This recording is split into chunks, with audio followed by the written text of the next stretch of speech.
Hello everyone, Dr. Bix here, back with a review for y'all. Everyone, sorry for not doing videos for a couple days there. Thought that it wouldn't hurt to have a little cooldown period after doing the 150 subscriber Q&A video one. By the way, if anyone hasn't seen the subscriber special by the 150 subscriber Q&A video one, do everybody all check that out there. It was a lot of fun to do there. Don't know what I'll do the next Q&A video there, but I do want to try to do another one sometime in the future there. Might say for another subscriber special, everyone, but I'll probably will be a while before probably will be happen for a while there, the Q&As there, but I had a lot of fun doing it there. Be nice to do one and get to here soon, so for the channel, so but anyways, everyone, today we're gonna be here with another reaction video, everyone. Now earlier this month I reacted to an episode of Cartoon Fight Club there. First show I haven't seen in a while there, but now I'm gonna be reacting to another episode, versus short by one I haven't seen in a while as well there, but that'd be a Death Battle. Now, for a long time, viewers of the show there, I've done some reaction videos to Death Battle. I made some basic fights related versus debate related videos in the past there, and a lot of you out there are probably familiar with Death Battle there, but in case any of y'all aren't, Death Battle is a very popular versus debate show on the internet there, on YouTube. Originally started out on Screw Attack there, then Screw Attack got bought out by Rooster Teeth. That Rooster Teeth are the new owners of the Death Battle series there, and they've kind of transitioned Screw Attack as the main as the new main show for Death Battle there. So,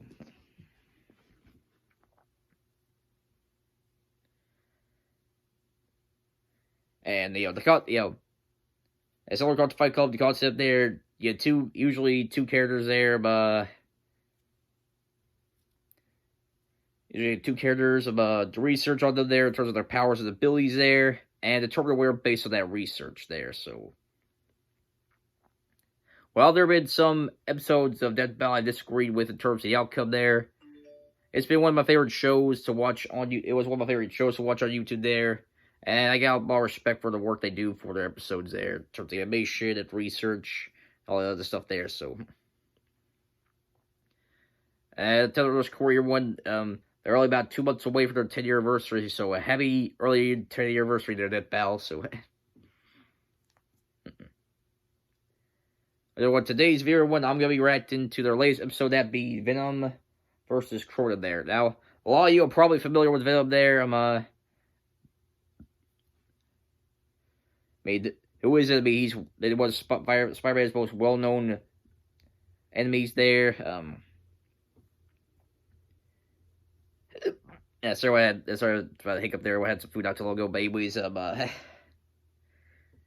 one of Spider-Man's most well-known enemies there. He went back and forth between the villain and anti-hero and all that other stuff there. So, yeah, a big movie that came out a couple of years ago. And I was supposed to have a sequel come out this month before the pandemic happened and stuff like that. So, a lot of you are familiar with Venom there, and anime fans are fans are familiar with Crona there, but in case you all aren't, Crona is from the anime series Soul Eater there, which I do highly recommend y'all check out. Those Soul Eaters, one of my favorite anime.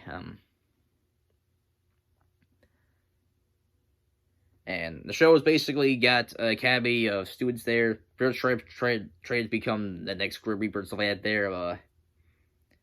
And they usually have teams of two there. One person who serves as the Reaper, the other one who can transform to a weapon there.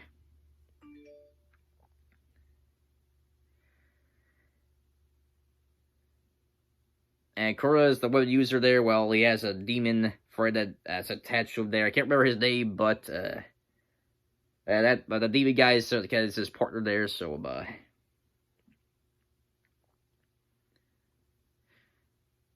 and Crona serves the role in the plot there. He eventually learned to open up to others there, becoming good friends with Maka, the main character, and Crona is the child of one of the main antagonists for the series, Medusa. And I thought, yeah, I remember liking Crona's character when I was watching Soul Leader there. So I thought they it's an interesting matchup here between Venom and Crona there. Excuse me, sorry, one. But anyways, everyone, as for kind of like an early prediction, who I think's gonna win there, for me, I will give experience, strength, and power advantage to Venom there. However, speed advantage definitely goes to Crona there. But I do think this fight will probably come down to one thing there, and that is if Crona is able to take away Venom's soul there. Now, everyone usually assuming some in Soul Eater there, the Free Academy, they got the ability to take away people's souls and stuff like that there, and that's kind of actually one of their main objectives there, is collect as many souls as possible there, to climb the rankings and stuff like that there. And trying to become the best out of the student class and stuff like that there,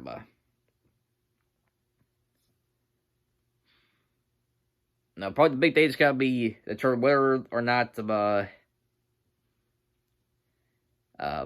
will be able to take away Venom's soul. Now, I know there's a very good chance that he's got to take away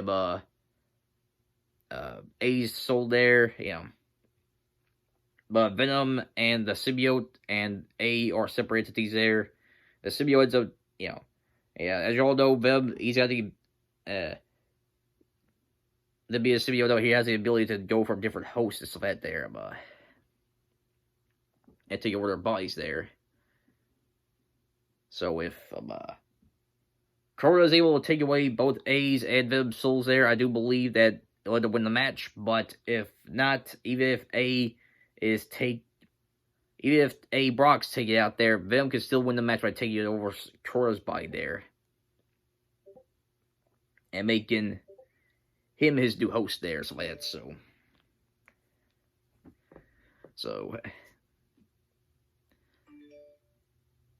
that's probably gonna be the big thing that's gonna determine the winner of this fight, so like that, everyone. So that's kind of like my prediction before we head to the fight there, everybody. So as everyone, make a reaction here. As usual, if you have not seen the original video there, link down in the description below there. Do encourage you all to watch the original video there. Before watching my reaction there, get full context when I'm reacting to and whatnot there. But if you already see it, then you go ahead and watch my reaction here, everyone. So, everyone, get a reaction. 3, 2, 1, let's go. This episode of Death Battle is sponsored by AT&T 5G. That's right, the birthday one. AT&T for helping us throw a huge RTX this year. Without them, the show wouldn't have been possible. Yeah, I'm not surprised AT&T sponsored this there, since AT&T did buy out Honor Media, which was the parent company for Rooster Teeth a couple years ago. So the end. Again, there was start for the burp there. Had some food not too long ago, but anyways, time to get into the episode of Death Battle here. To have a best friend attached to your hip, like me and my shotgun leg. Hey. So Moonsick and Wiz are animated this time. That's something new to me. That is show. So it goes to show how long it's been since I reacted to the episode of Death Battle or what.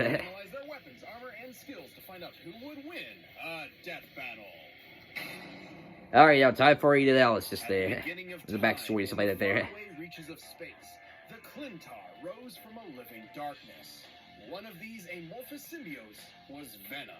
Who was a freaking loser? Hey, don't look at me. All the goop aliens were saying it. So they kicked the poor slime ball straight off the planet. In its exile, the symbiote underwent a number of misadventures which firmly shaped its personality. It bonded to a heroic Kree soldier. Remember hear about Venom having other hosts before meet up with Spider-Man there. And apparently Deadpool. No wonder Venom's so messed up in the head. Eventually, the symbiote was discovered by Peter Parker, your friendly neighborhood Spider-Man. It gave him a pretty slick black suit and awesome new powers. But after finding out it was a confused, raging, psychopathic alien, Pete decided to exercise it with the power of Christian Ruff. A wise decision, although sorry about at birthday. As this event would cause the symbiote to finally meet its greatest partner, Edward Brock.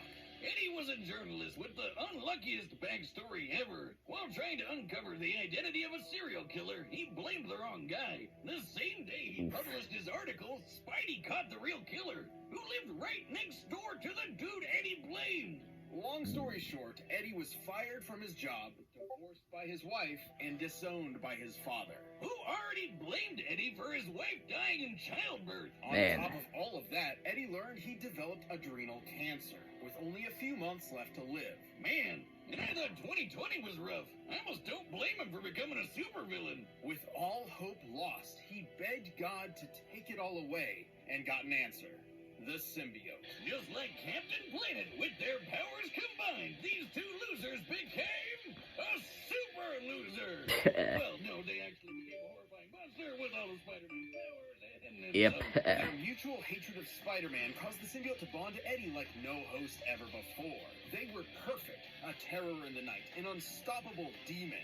They were Venom. Yep. It even cured Eddie's cancer. Sort of. It's complicated. Apart from Spider-Man's webbing and web-crawling powers, Venom can use shape-shifting to mold his body into cool doodads. Swords, shields, tendrils, worm monster things, even wings. Yeah, they can do a lot of stuff with the body there. Guy flying outside your window at night. Good luck sleeping ever again. Venom can camouflage his entire body, heal severe wounds like impalement and lost limbs, see all around him at once, and psychically project emotions onto others. Yep. This just makes people feel sorry for themselves, like Wiz on Tinder. One time he convinced a bunch Always the of little jabs that at life was Wiz their meaningless, boomstick. and they killed themselves. That's dark. If desperate, the symbiote can even invade the bodies of others and make them burst from inside out. Holy smokes. Gross. And awesome. If he doesn't want to pop them like a fun balloon, he can just take over their body like a creepy puppet master. While attached to a victim, Venom can control them by fusing the symbiote to their nervous system, specifically the brainstem and frontal lobes. Yeah. Fighting off this mind control is extremely difficult unless you have powers that can directly counter it, such as another symbiote. Oh, Yeah. God! Aliens, tentacles, and mind control? Are we sure this episode is rated E for everyone, or we need to start blurring stuff? Don't worry. Aside from being a horrible mass murderer, Venom's stories are completely wholesome. Right. Hey, Venom proved a dangerous thorn in Spider-Man's side, and frequently ruined his life. Even taking a page out of my favorite book, The Most Dangerous Game, and hunting him on a private island. Yeah, he was the coolest rival ever, but over the years, things kind of calmed down a bit. They teamed up every so often. Yep. Like I said, back and forth, we anti-hero and villain there for Venom. Desire to protect others. As a teenager stealing his dad's car, he accidentally ran over and killed a child. Despite his desire to confess, his father forced him to plead innocent and rigged the jury. The guilt has weighed him down ever since. So while Venom does have a hunger for human brains, he'd rather eat the face off a criminal than an innocent person. Venom's as tough as they come. He survived Ghost Rider's penance stare. He's strong enough to toss a tank hundreds of feet up, and fast enough to take down Spidey 2099, who once caught Mjolnir while it was moving 2,000 times the speed of sound. Though Venom does not possess the spider sense that allows Parker to react in microseconds, he can still keep up with all the usual Spidey gallery. Plus, while symbiotes have a severe weakness to high-pitched sound and heat, he's developed resistances to them. Like when he took this giant explosion, or when he survived a sonic scream from some mutant gremlins that shattered all glass within 10 miles. While he may be tougher to take down than most other symbiotes, Venom never fully overcame his weaknesses. However, his symbiotic genes provide far more help than harm. This includes traits and memories from other hosts, like Scorpion and Flash Thompson. Wait. Bullets are a genetic trait? How do I pass that down? Venom would certainly need a lot of firepower to survive an encounter with the symbiote god. Oh, geez, here we go. At first, the Clintar symbiotes were seen as a peaceful people. But turns out they were actually living weapons forged by the primordial deity Null in an attempt to conquer the universe. And I bet next up, Marvel decides they're magic maple syrup people from Asgardian cosmic sludge made by alien Satan. Let's go with that. Despite it all, Eddie and the symbiote have proven they're far more than the dark legacy the Clintar were intended for. They've even gained Zoro's birthday. and eventually considered Spider-Man a friend.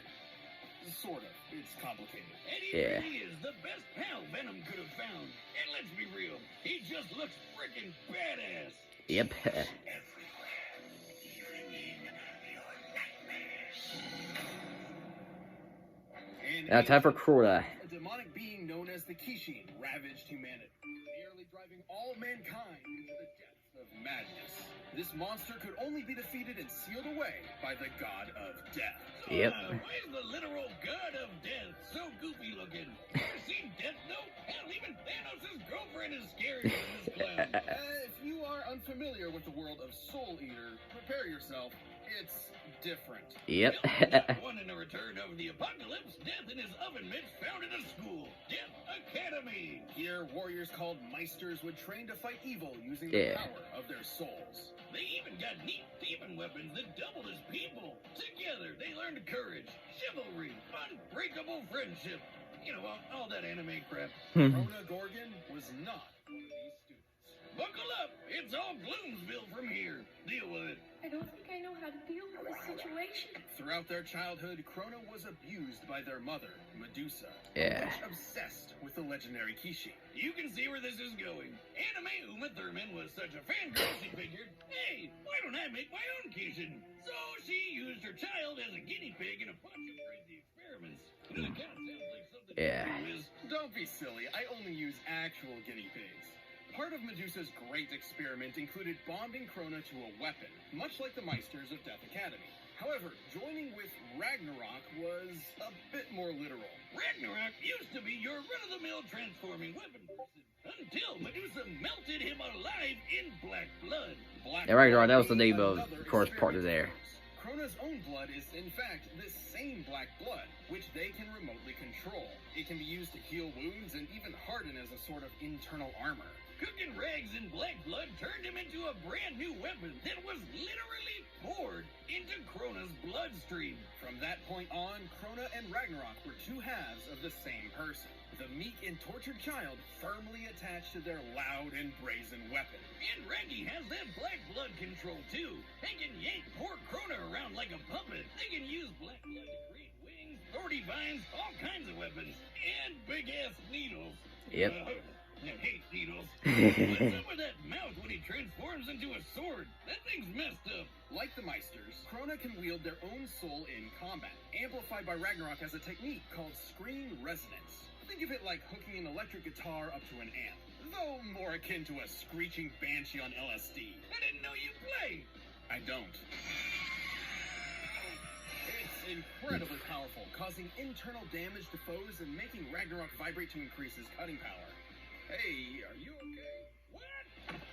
With this weapon at their side, Crona set out on a quest to become a Kishin, which required quite a lot of homicide. Yeah, Ragnarok can absorb the souls of dead people, and supposedly enough souls will turn Crona into the Kishin. So they went around slaughtering hundreds of people. Despite their name, Death Academy wasn't exactly a fan, particularly their star student, Maka Albert. Don't worry, she and Crona ended up becoming good friends. Yeah. Still they weren't. Sort of. It's complicated. As a pawn in Medusa's mission, Crona gained several levels of new potential. That's what they forgot. Sorry for the pause. That's what they forgot to mention in the thing here by I said, all the knowledge for Crona there was for the anime there. For what they forgot to bring up, everybody, is that apparently the anime ended up separating from the manga there. It had its own ending there, and the manga continued on for a long time there. So, I'm weird the manga everyone just haven't read it there. A lot of my stuff for the knowledge of the characters was solely from the anime there. So, but since the manga continued when the anime ended there, probably should have a reboot sometime in the future there. So, so everybody forgot to break that part up everyone. So, but anyways, back to the reaction here. So, Notably, after gaining or absorbing the powers of the monstrous Black Clown, the demon tool Brew, and even Ashura, the original Kishin. All of which increased Crona's abilities, especially the black blood. Now Crona could turn their entire body into goop, and the slightest touch could inflict madness. That's madness with a capital M, by the way. This madness is a corruptive effect that causes targeted variants of delusion or obsession, Yeah. often spread as a wavelength. The wavelength of Crona's mad blood specifically causes violent psychosis. Crona may be a pawn, but they're a badass. They can cut through a whole ghost ship, cover the moon with sound waves, open the moon's mouth. What the hell is wrong with that moon? Crona and Ragnarok have held their own against multiple Death Academy students, including Maka, Death the Kid, and Black Star. Sometimes all at once. Kid once flew from Nevada to Egypt in less than a minute, and Black Star is even faster. He's dodged lasers and been tracked moving over 20 kilometers in 6 microseconds while approaching Baba Yaga Castle. And Crona's been able to make enough mad blood to crush a whole goddamn Ukrainian city. While this city isn't named, we can use a similar metropolitan area in Ukraine, Kiev, for instance. With this in mind, Crona must have created over 9 trillion tons of black blood. Enough to fill over 6 billion Olympic swimming pools. Oh, man. A big leap from Invincible. They've had their shit kicked in plenty of times, and their hardened black blood can only block so much. Even then, Medusa's plan ultimately succeeded. After years of scheming, Crona absorbed the power of Ashura and became a Kishi. Well, more like Kishin absorbed Crona, but close enough. But with the power of friendship, Crona ironically wound up defeating the Kishin once and for all. Despite their life being nothing but destruction, Crona was the one who ultimately saved the world. Yeah. As they say. That made everyone obsessed with boobs. Positive effect on people everywhere. Just come on. I'm tired of trying to figure out how to deal with you. Alright, the combatants are set. We can proceed through all possibilities. But first, instead of chewing on brains and souls, how about chewing on glue? This episode is sponsored by Blue Chew. If you want Blue Chew, yeah. performance confidence in bed, Remember last time I watched Dead Battle there, they had a lot of sponsorships from Blue Apron there. Same FDA-approved active ingredients as Viagra and Cialis. day, night, or on a full stomach, try Blue Chew anytime. Blue Chew is prescribed online by licensed physicians, so you don't have to wait at the doctor's office or wait in line at the pharmacy, and it ships right to your door in a discreet package. Because they're made in the U.S., and since Blue Chew prepares and ships direct, they're cheaper and more convenient than a pharmacy. You can get it delivered straight to your door. Right now, we've got a special deal for our viewers. Visit BlueChew.com and get your first shipment free when you use our special promo code BATTLE. Just pay $5 shipping.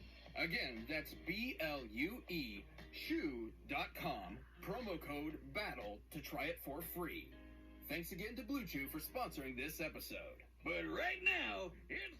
Anyway, before I get to react to the fight portion, for those who remember back in the day, I kind of did, but before fight pause there, kind of rethink my prediction there. Anyway, like I said before, with a lot of my knowledge of Crona, and a lot of the characters really was for the anime there, so I was aware of the manga, but I never read it there.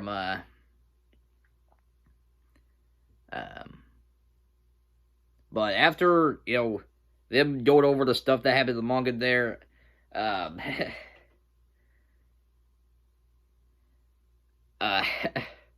I'm not gonna lie, I think Venom's gonna have a hard time winning this one here, so. You're Venom's strong, but the stuff they brought for Crona there, definitely gonna be hard to fight back against there, so.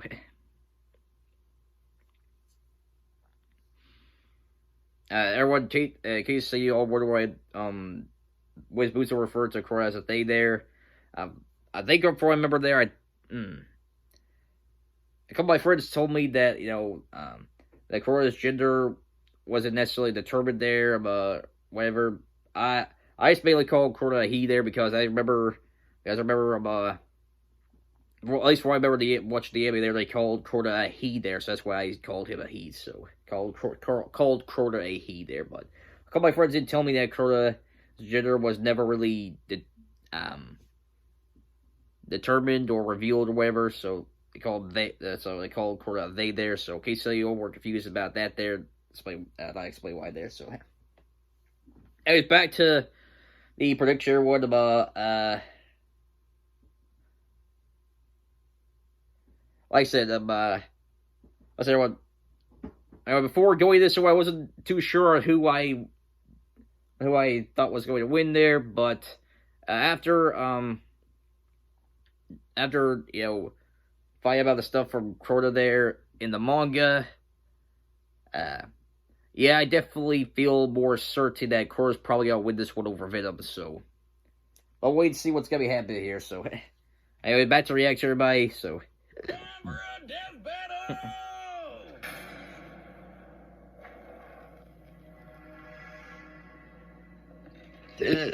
that's our other birthday. Hello? I want to be alone. Hey, pay attention, you turd! Here we go. Hey, 2 brains for the price of 1. I don't think I can handle this right now. Oh boy. Oh.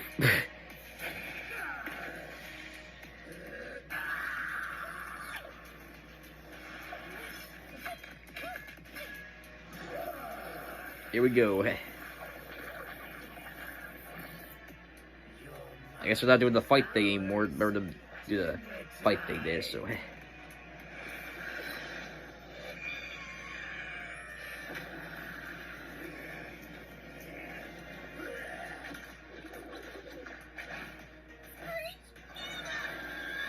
Oh.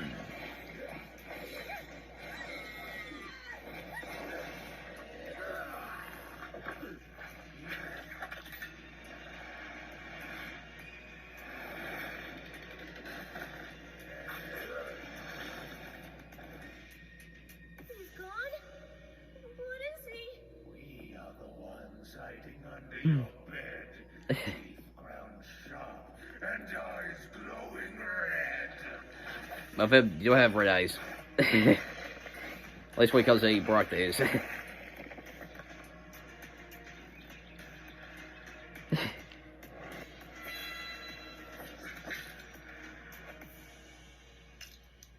Your blood. I know. It's black.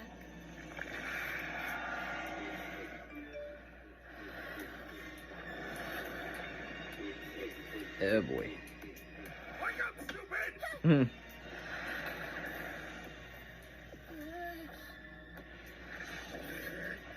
Mm-mm.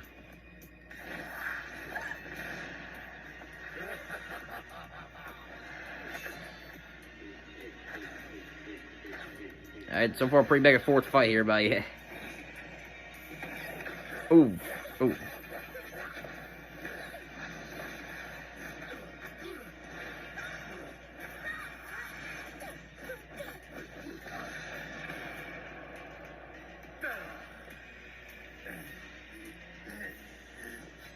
Yeah. Ooh. We are the darkness. We are your nightmare.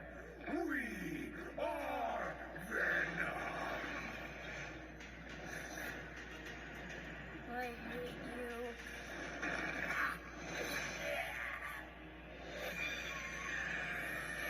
Oh. Oh. Yeah. Yep, it's done. Alright, yep. Rory got the W here by Man, these symbiotes really need to stop picking fights with pink-haired anime characters. Fucking crazy. Venom was certainly a tricky opponent. His shape-shifting camouflage and multitude of weapons kept Crona on guard. Unfortunately, Venom lacked the power needed to keep up a prolonged fight. Yeah, Crona matching Black Star's speed makes for a pretty clear difference. Crona could reach Mach 9,000, Yep. while Venom only topped out around Mach 2,000. And while Venom has shown incredible There's physical the big strength difference that put speed there. Spider-Man to shame, he could never compete with 9 trillion tons of mad blood. Yeah, By yeah. the way, that precise control of the black blood totally meant Crona could push out any of Venom's attempt at being a puppeteer. And Crona's shown even greater feats of strength as well.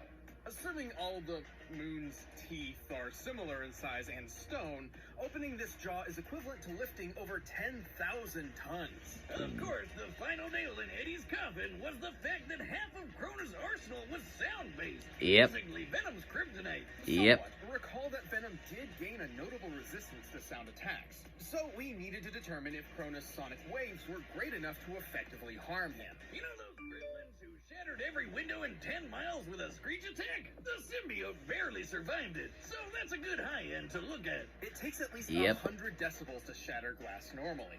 To cover Ooh. that much distance, the combined sonic blast must have equaled about 244 decibels. In Ooh. contrast, in order to engulf the moon, Crona's sonic waves must have reached over 275 decibels. And yes, that's considering the weird size and shape of the moon.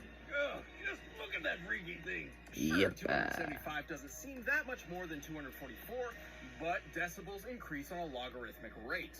This means Crona's sound attack was actually over 1,000 times stronger. Vanny for sure wasn't surviving that. Yep. Vanny and the symbiote held their own with versatility, but Crona and Ragnarok had them beat in destructive power, blistering speed, and an arsenal that could take advantage of Venom's key weakness. Yep. It's like Venom just got Ragnaroked.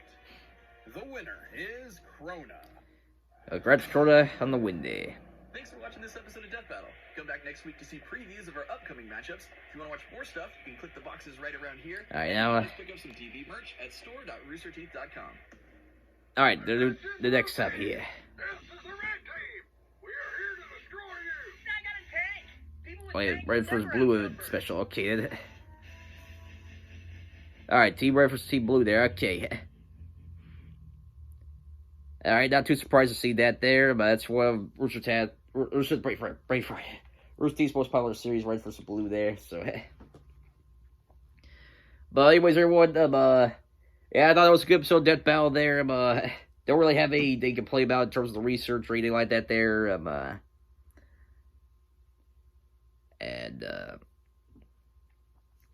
said that was a good episode there. Did a good job research, good job animation. So that was a good episode to watch for the month of Halloween there. So Team Red vs. Team Blue, everyone.